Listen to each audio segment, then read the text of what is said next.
There we go. We are ready.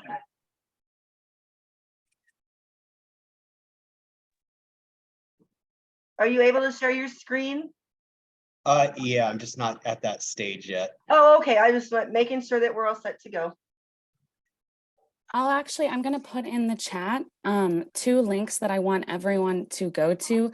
The first one is to our project landing page, and the next one is to our requests page, just so everyone can get a feel for what we do.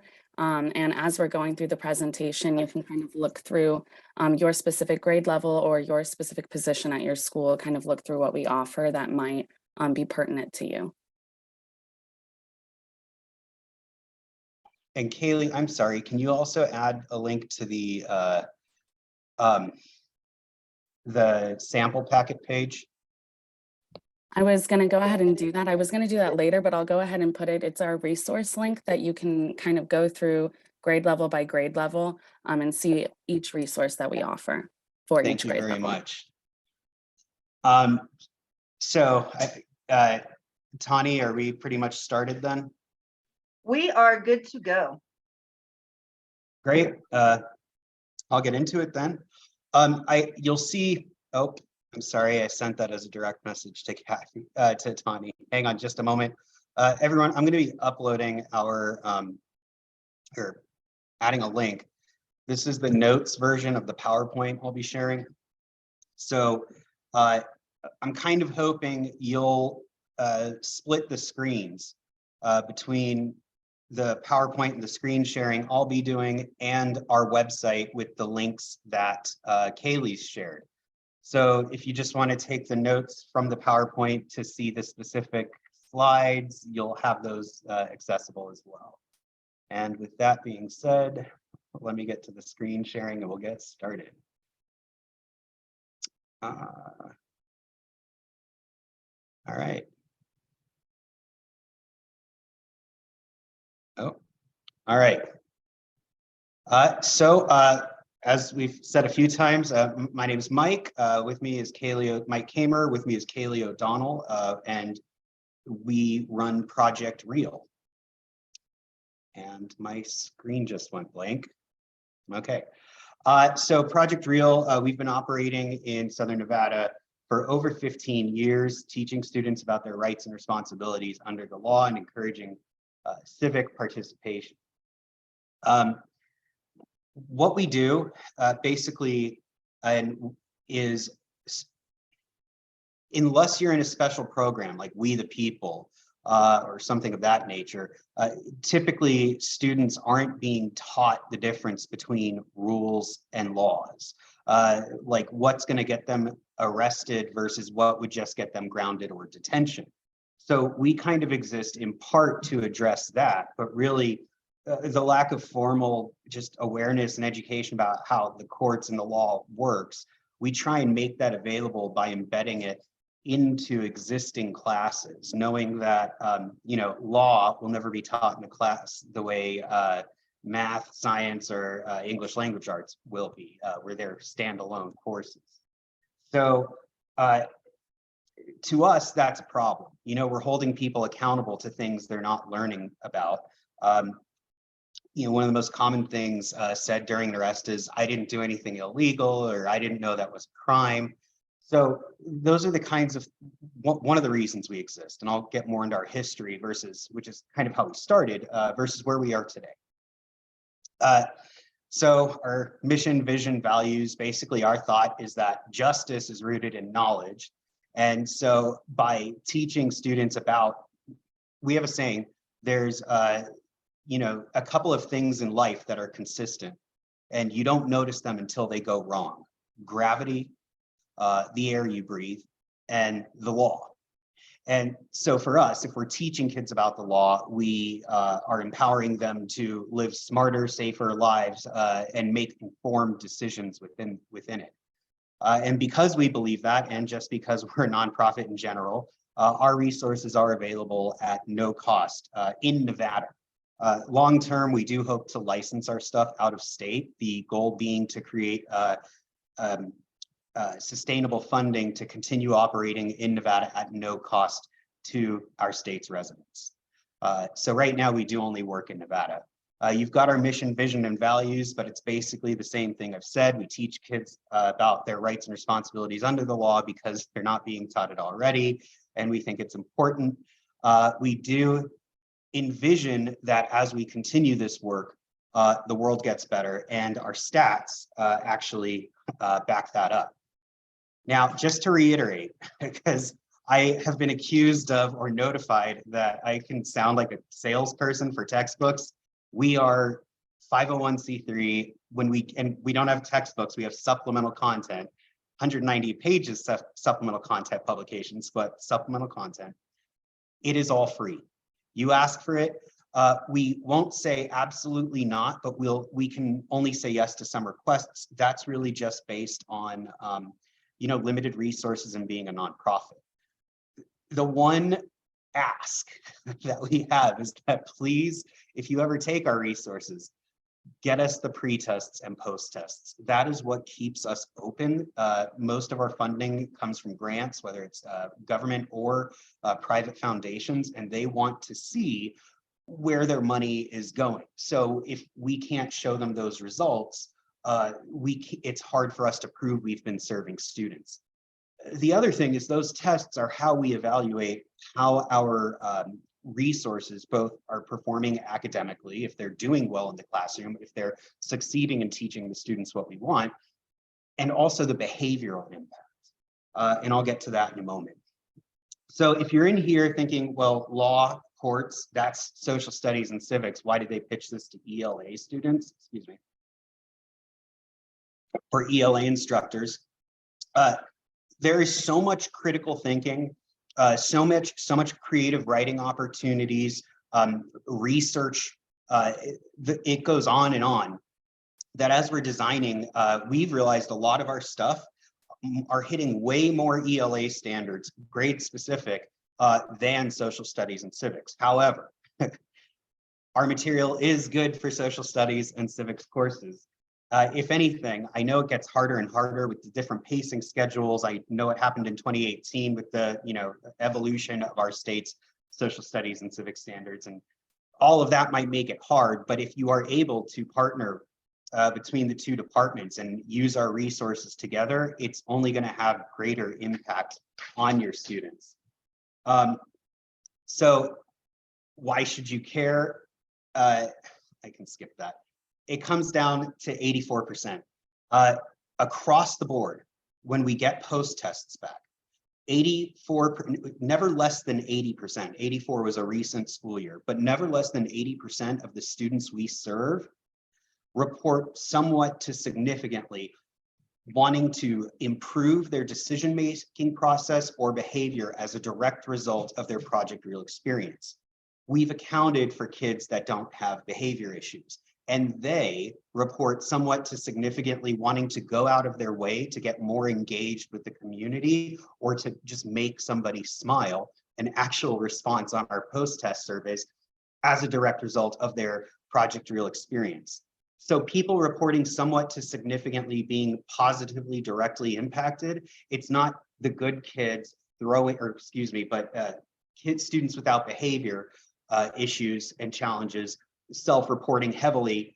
It is across the board. So the students that self-identify as somewhat often getting in trouble at home and school, 80% of them also report somewhat to significantly. It's just that across the board impact. So an 80% reduction in bad decisions in your school, that's why you should care. It doesn't matter if you're a math teacher, a science teacher, or one of the teachers delivering our resources and experiences. You're going to have a better work environments for yourselves. So if anything, be greedy and help us get into your schools. $25 is the cost on average to serve a student with about 3.5 hours of service. Those numbers are going up a little in terms of the hours of service. Cost rate is staying the same, but it's really just because that's the amount of resources we're making available.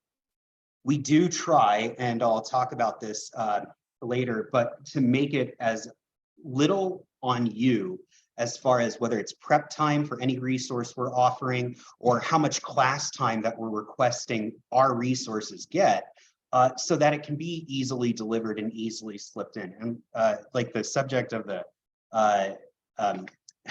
like we explained in the session description, we'll get into how that flexibility plays out. And anyhow, we're going to move on. Lost my point. So again, we really just want you to understand, we had to make a choice today. Do we tell you about each individual activity that we have in each resource by grade, or do we tell you about the thinking behind it? And my hope is that by telling you really our program design, both where we started and where we came from, that by the end of it, you're all going to want to take that extra step and really dig into what's available to you or the people at your school.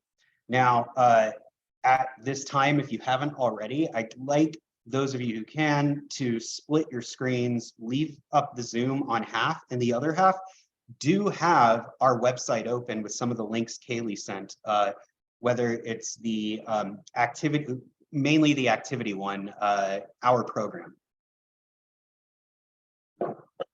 So while I'm doing this, please do feel free to skim based on whatever resources we have that impact you. So as far as who we are, where we came from, how we started, Project Real was very DARE-like in the beginning, and I'm aware DARE has been criticized, so just hear us out. Our founders were seeing kids in the news, and there were stories of kids saying, I didn't realize that was a crime. I didn't understand that what I was doing was illegal. It was around 2004, 2005, I believe at that time. You know, you'd see a lot of news stories of teens with guns, more so than we really encounter today. That's what they were seeing in the news. They wanted to do something. So they launched the Foundation for Relevant Education About the Law, which is where you get Project Real, but I'm kind of glad we moved away from that name. Anyhow, so they got together December 2004. By January 2005, they already had 2 programs rolled out. And at the time, these were treated as separate programs. So court tours would take kids to the courthouse, have them see the different rooms, meet the people, hear about the jobs. They get to speak with the judge, and if they were really lucky, they might get to see some court. Play by the Rules was licensed from an organization, a civics organization in Alabama called the Alabama Center for Civics Education. And they had this book that taught 200 laws specific to Alabama and the consequences of breaking them. So we licensed that and had it adapted to Nevada. And so we had the Nevada edition of Play by the Rules. It was written at a 6th grade reading level, and this really was 200 laws, consequences of breaking them. And I'll show you an example later. But that's what we offered from 2004 until about 2011. At that time, we moved beyond Clark County and expanded to Washoe County with some support. So we started being able to offer our courthouse tours up there. And at this time, they really started to become field trips. So the focus started leaning more into this split experience of, can we make sure they see live court and then speak with the judge after to ask questions about what they saw. They were still called field trips at the time. Another thing we had started around then was called Real Drama. We offered this again, basically it didn't matter what grade you were in, if it was like 6th and up, we would get a group of student actors together, or we'd give you a DVD of them performing one of 2 plays. The first was on privacy law, and it dealt with a Nevada Supreme Court case known as Heibel, which involved a guy refusing to show his ID to the police. And then a more fictionalized account that just told the story of a girl who her brother gets pulled over when he's 18. She discovers that their parents brought them brought her brother over illegally, and then she was born here. So she has to decide, while the court's deciding what happens with her family, if they leave, what she does. So those were 2 things we offered, and they came with small pamphlets explaining some of the laws around it, and then teachers could build whatever experience they wanted to around those plays. Also around 2011, maybe a little before, we started offering PDEs for Play by the Rules. So those 5 CU credits became a huge incentive.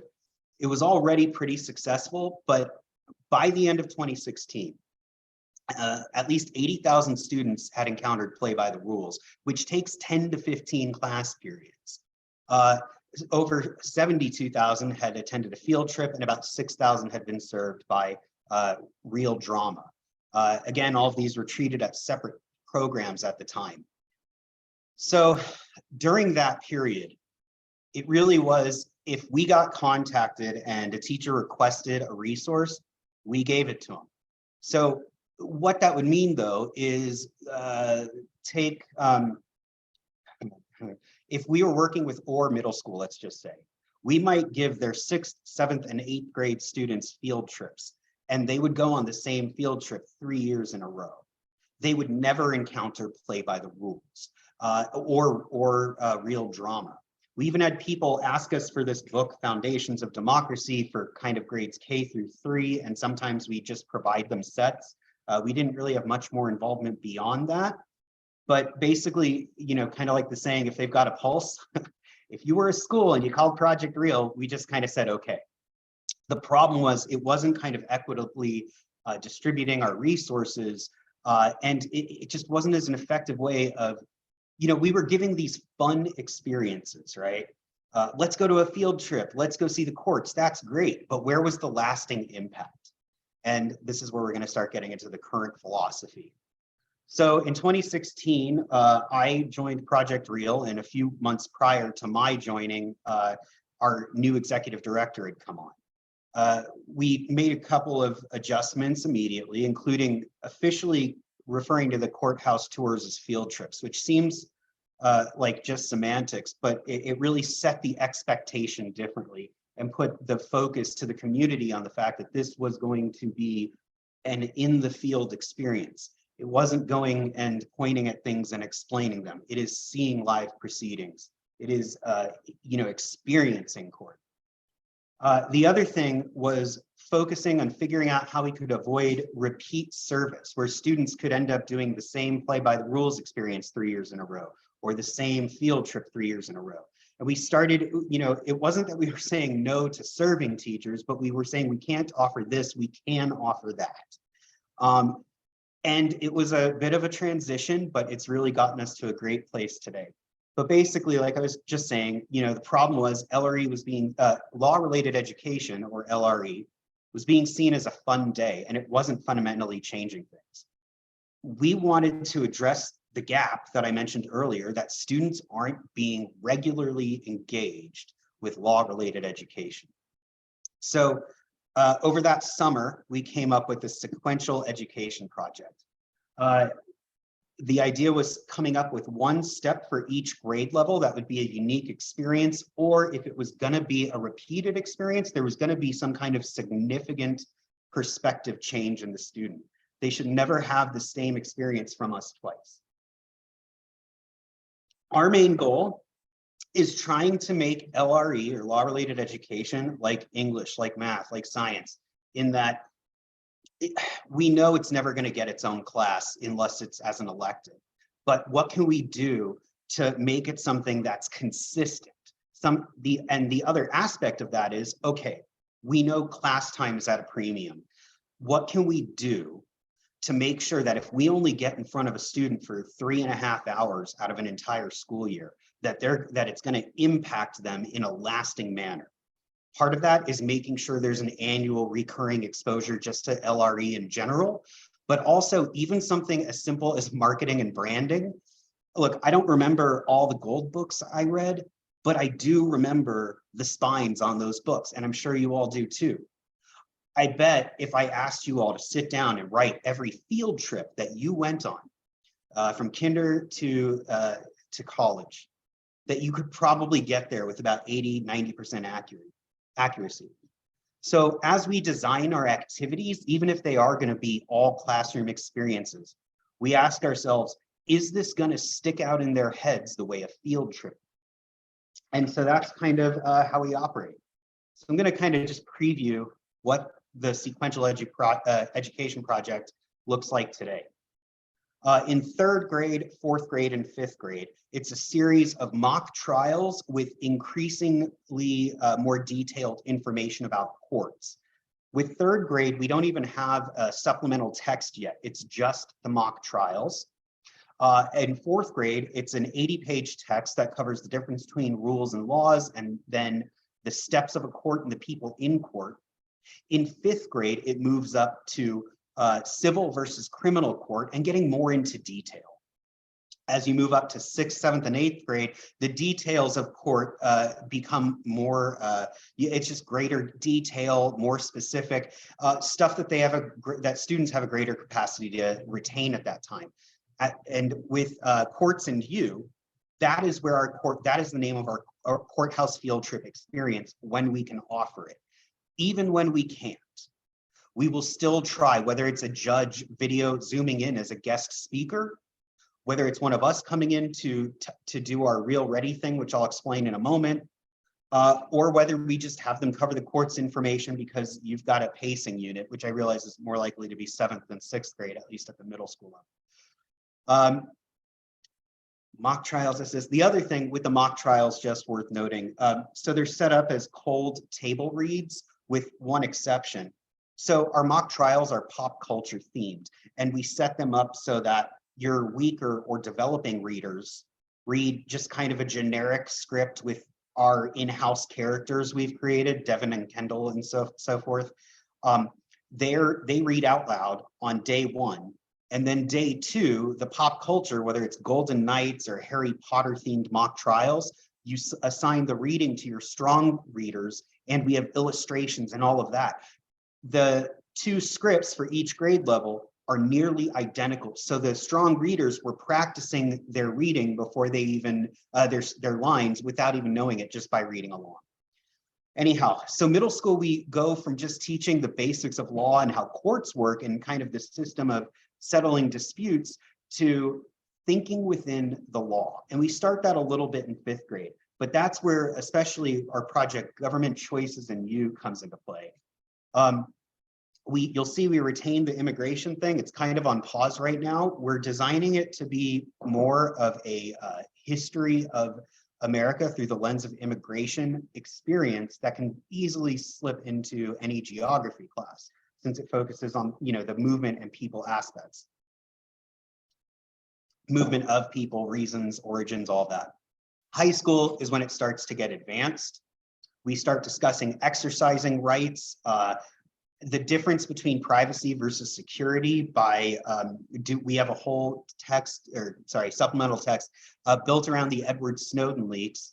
And then our masterpiece, in my opinion, Independence and You, which if you have not heard, you'll all see this guide and wish you'd had a copy and might still want one today. And the PDF's available for free, but we'll get more into that.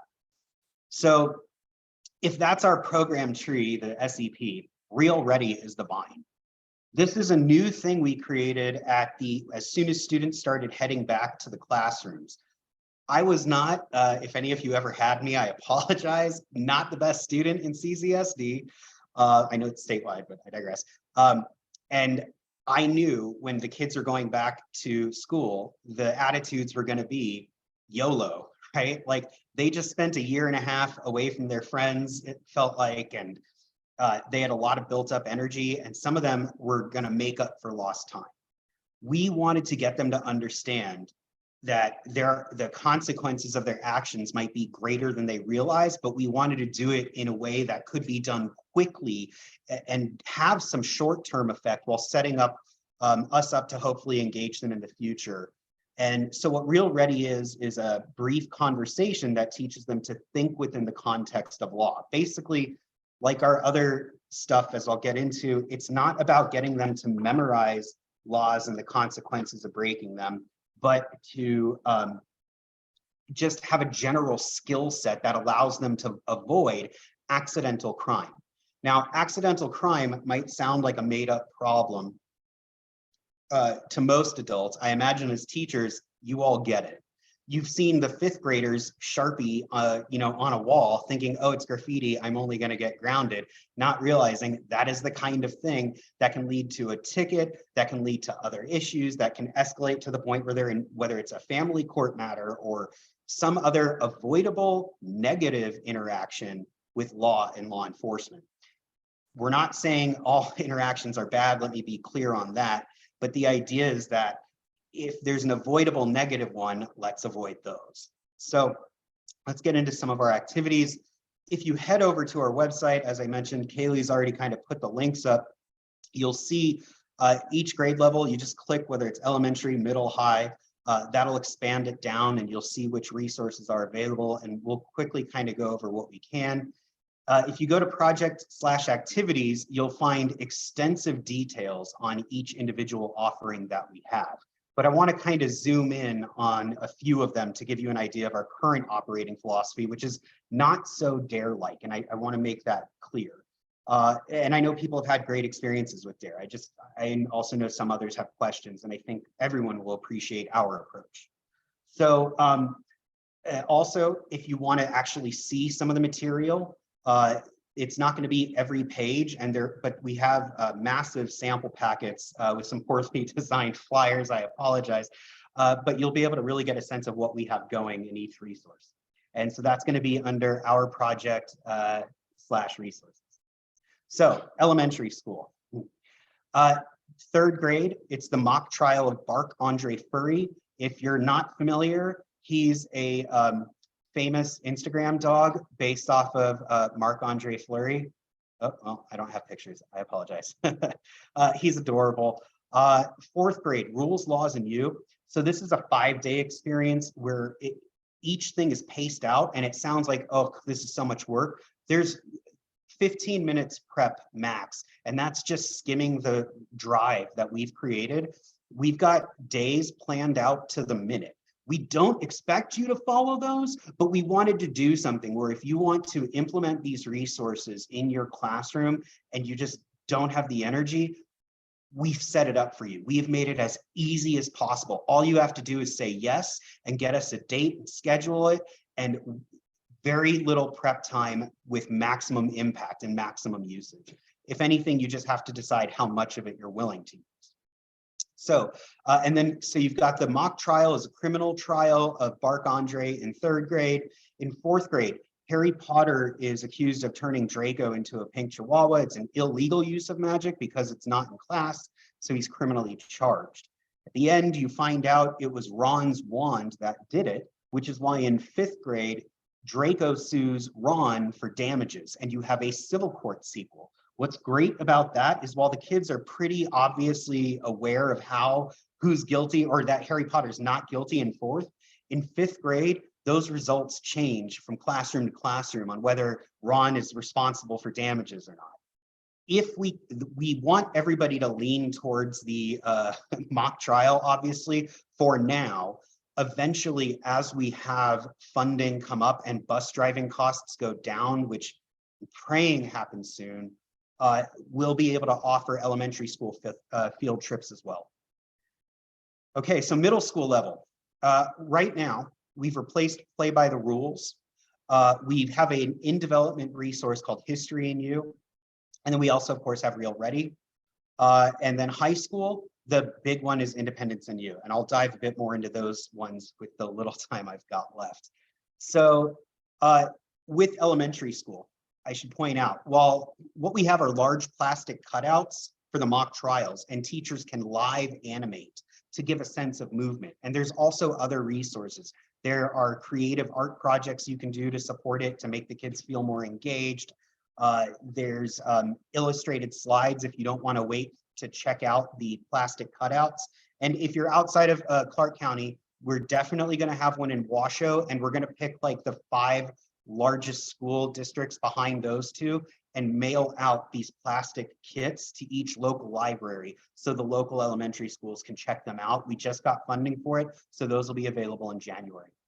But for Clark and Washoe, if 3rd, 4th, and 5th grade can get on board together and schedule at the same time, it's not going to be plastic cutouts. We're going to bring trials in a trunk to the schools. And what that means are costumes, and they're adorable. And I think, so you can see our pilot session, you've got a bunch of kids in Sharks jerseys and Knights jerseys. We've got it set up where even if you just do the illustrations, you can see how to set your courtroom up if you want the kids to do it. It's fun. Fourth grade, we used to be able to do this in the courts, but again, buses, but those are our costumes we provided with our Southern Nevada courthouse experiences. We can get over that. So middle school, play by the rules, served by the end over 100,000 students, but it's been harder and harder to get it into classrooms. It takes up 10 to 15 class periods. And it also was just dated. The kids were losing interest in it. And a part of that was the design. So on the left, you'll see play by the rules. And on the right, you'll see what we replaced it with, our in-house developed choices in you. The big thing here, if you look closely, I can zoom ahead. This is what we were asking kids to read on the left with play by the rules. So it's a question and answer format, which was nice, but listing each revised statute as a citation after was mind numbing, and kind of creating a reading challenge for a lot of the students is what we were told. So in choices in you, we've switched to plain language. We also designed it for failure. And I think this is important. And it goes to our limited classroom time. We doubt, unless you're going to be able to do like a 30, 15, 20 class period commitment, that each student's going to be able to read every single word in the guide. And that's okay. We designed the experience, which is team-based, to be something that one can be repeated 3 years in a row, and they're going to have 3 different experiences because of the teams they're on and how we designed the reading. And 2 is it's a sales pitch. We want the kids to see what they don't know. And by failing in the activities, and it's a positive experience for them, they're encouraged to read the books on their own time. The PDFs are available as individual chapters for you to present to your kids as well, and they'll be able to have the books while you're using them in the class. The books are free, we give them to the school. We just ask that for everything but Independence and You, that it gets used for at least 3 years at a time, and then we'll provide replacements. But if you can make them last longer, great. Excuse me. So so with choices in you, though, it really it's taking out memorization. So with something like theft, shoplifting, restitution, they might do an activity where they're told they run out of a 7-Eleven with a group of their friends, and then one of them gets hit by a car on the way out. Who does that impact? How does that impact them? What kind of trouble are they in legally? And what kind of trouble does it create for the people around them that they care about? And then each team talks about that experience. That's the kind of thinking within the context of law that we're trying to lean more into. It's not about, oh, you're going to get 5 years versus 10 years.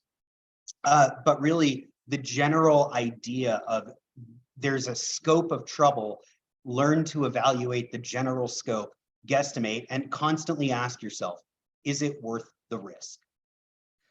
We did also improve the art. I don't think many kids know what CDs are anymore, so we're happy about that.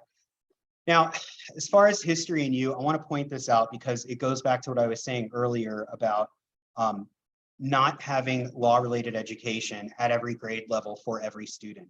We want to change that, but it's not going to be getting a law class or even a life skills class from K through college. It's going to be people like us and possibly We the People, Nevada Center for Civics Education. If you haven't heard of them, please look them up. Everyone over there is great. But we want something that can embed into core classes. So history and you, what you do is, well, I'll just show you all an example.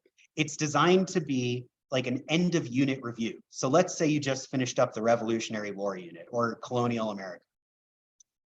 The question is, assuming, using a law table at the end of the book, assuming you were caught taking part in the Boston Tea Party, what's the minimum and maximum sentence at state level for using Nevada laws, minimum and maximum penalties at the federal level, and if you're forced to serve your sentences separately, What is the max amount of time you could be locked up for? Now, I know that sounds very, don't do this, don't do that. That is just one example of how we've embedded law-related education into history. You're going to be able to cover stories, and it is very story-based. It is also team-based. So one team might do this question while another team is doing something about due process and the Salem witch trials. And this is all written at 7th grade level. The idea is each team does their questions, reads their stories, stands up, shares it with the rest of the class. We are able to teach law. History teachers are able to teach history and still stay on pace with everything else they have planned, or worst case scenario, save it for the end of the year as one big review. That is one of the approaches that we try embedding into our program design of how can we fit our stuff into your classrooms. Just real quick, if any of you, Southern or Washoe County, want to give me 45 minutes of time with your seniors, if you have them, we speak about domestic violence. We tell them a story, puts them in the first person. And then after that, you just read one chapter out of a book, and then the kids get to keep the book. And that is Independence in You. So if we took a poll, I'm running short on time, so I'm not going to. I imagine 2 out of 3 of you would tell me you did not get the security deposit back off your first apartment. When the average American can't afford a $500 emergency, that would be a huge get if we could help kids just get that one lesson, get that one financial resource. That's one lesson in this guide that we give to students to keep. We're about to print 10,000 of them. I've already sectioned some off without commitments from those schools, but for Rancho Valley, Clark, Western, and Southern Nevada, Pahrump Valley High School, you guys are covered if you're in here, and Washoe County, we're going to send at least 1,000 up. If you're outside of Washoe or Clark, just reach out to us. We will figure something out and get them for your senior class if we can. If not, we do have the full guide available on our website for free. These are designed, and they could have been digital, but they're designed like yearbooks. We tell the kids, don't read the book. Take the book, skim the table of contents, skim the guide, see what's in it, and then shove it under your bed and just keep it with you until you turn 25. Whether you go to college, whether you don't, whether you move away, whether you don't. And when you encounter one of the subjects, whether it's you have a tough boss and you don't know how to protect yourself at your job or what you can do right, or you have to file taxes and it keeps saying, TurboTax keeps telling you they're free and then they keep charging you at the end. What do? This guide is going to help you navigate those situations as adults.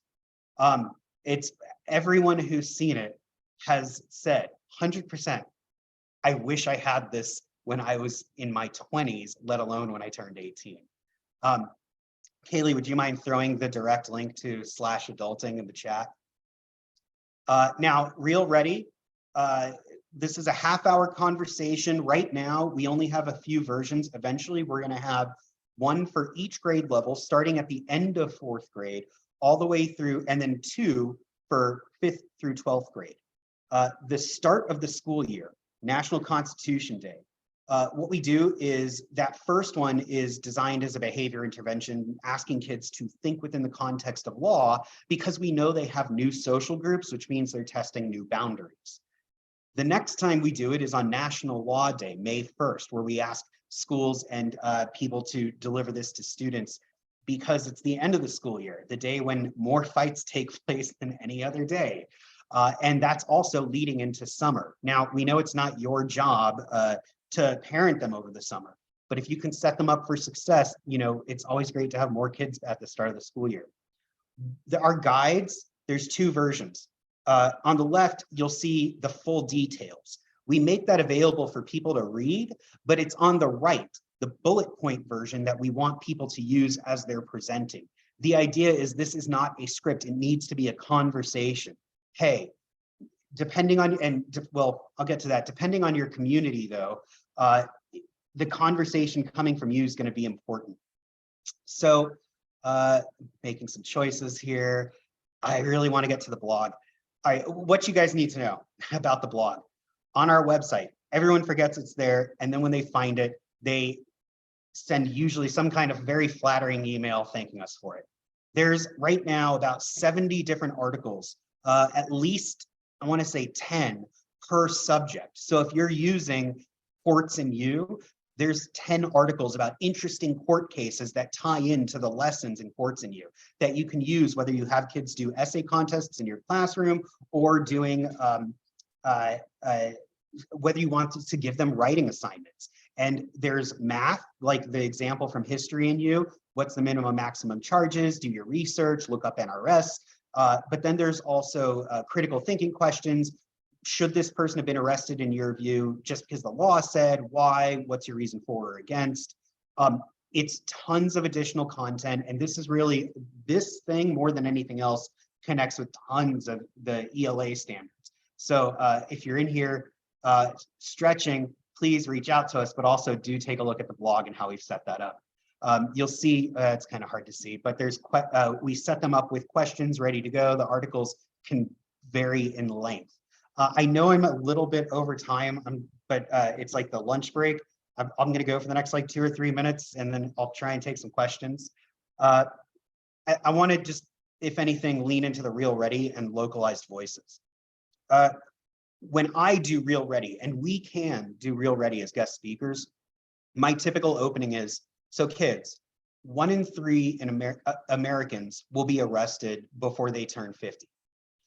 I don't think that's fair, but that's the way the world is. I'm here to prepare you for that. Now, here in Clark County, most parts of Clark County, I haven't had no negative feedback from that. When I went out to one of our rural communities, their eyes went wide and they freaked out, like, whoa, whoa, whoa, why are you being negative towards cops? Like, not what I was doing at all, right? But they were very sensitive, and part of that is there's a local element that's always going to be there. Our resources are best used with your voices. You know the community, you know the parents, you know the kids. Without prep, you can get the basics out of our experience. But as you're going through it, you'll find there are opportunities for you to tailor it to your audience. Again, not much prep needed, in a way that's going to make everyone happy. And along those lines, for some people, that's anti-cop, 1 in 3 Americans. For others, it's why not talk about the race ratios and where that's at with those 1 in 3 arrested. Everyone gets a little disappointed in us. That means we did a good job. We're nonpartisan, we're non-political, we're guests in the school districts. We need to keep everybody, welcoming for us. If everyone's a little irritated, like, well, that's not how I would say it. Well, that's not how I would say it. We're doing a great job at presenting this material, which again, to us it's just statistics, but everyone has their own interpretation. And I think that that's where the teachers are going to be really important when you're working with our materials. There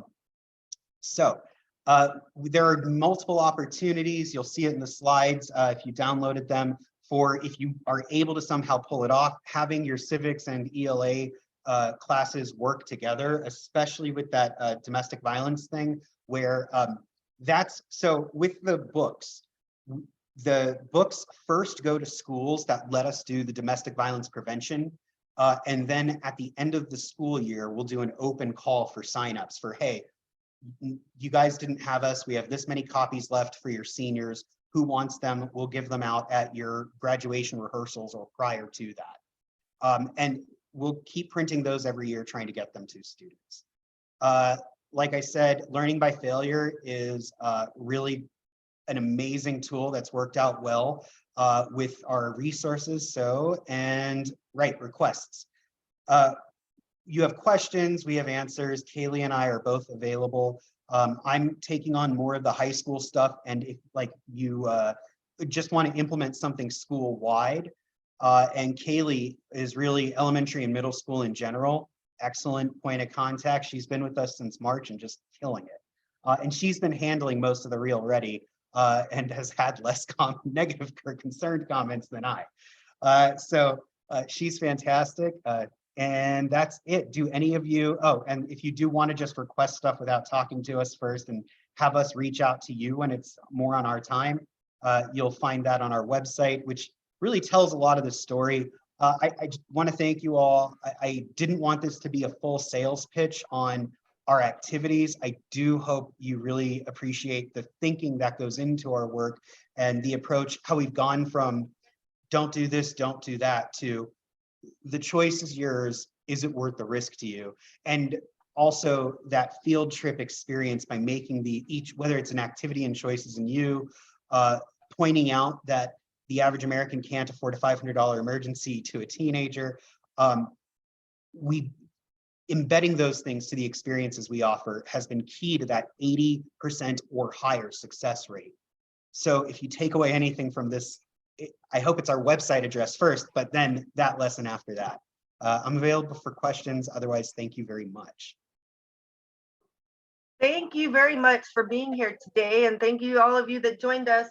Just a reminder, you have about a 5-minute break, and then we have the keynote speaker for lunch, Dr. Joshua Childs, that you can find at that link. And in this room, next session after that is 12:45. All right, have a fabulous day, everyone. Thanks again for joining. Thank you, Mr. Kamer. That was fascinating. I teach science. I want to try to figure out how to put this in my room. If you've got tech science, I know there's a few like science forensic classes that have used our privacy guide because they're interested in how all the Edward Snowden leak and the different tech lines up with tech investigations at the local level. It doesn't go too deep into it, but our stuff is available, without restriction. If you want a couple of copies, we might need to print some, but the PDF is always available for free. Well, I have the links downloaded and saved, so I sure appreciate you. Thank you. I'm gonna go ahead and the stop. opportunity. Yeah, have a fabulous day. We'll You stop too. the recording, Haley, but thanks you for can the stay. assist. You can stay in the room if there's others that have questions for you, but I'm going to go ahead and stop our all right. recording. And